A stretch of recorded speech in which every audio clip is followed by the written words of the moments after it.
ফের উত্তপ্ত বাংলা, মুড়িমুড়কির মতো পড়ল বোমা। নমস্কার, আমি বর্ষা, আপনারা দেখছেন ইন্ডিয়া নিউজ বাংলা।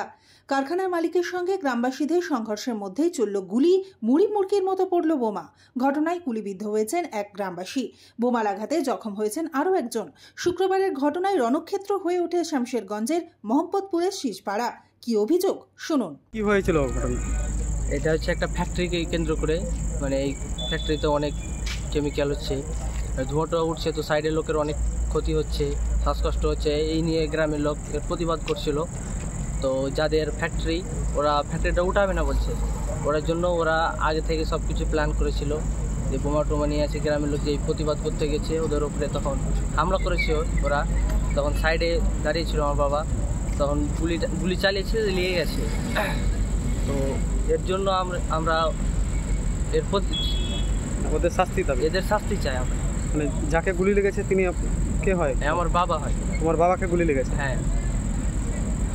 তোমার বাবার নাম? নুর ইসলাম শেখ। নুর ইসলাম শেখ। তোমার নাম? আমার শাহিদ আফ্রিদি। কোন জায়গায় ঘটনাটা ঘটেছে? মোহাম্মদপুর গ্রামে, ভাষাবেগঞ্জ, শামশেরগঞ্জ থানা। শামশেরগঞ্জ থানা। এখন পর্যন্ত কি কাউকে ধরেছে পুলিশ? হ্যাঁ, কয়েকজনকে ধরেছে, জানতে পারলাম। ম্যাগজিন সমেত ধরেছে। ওদের কাছে বোম পিস্তল ছিল, পুলিশ তখন গিয়ে ওদেরকে ধরেছে। আর ওদের যত কঠিনতম শাস্তি হয় তার শাস্তি চাই আমরা।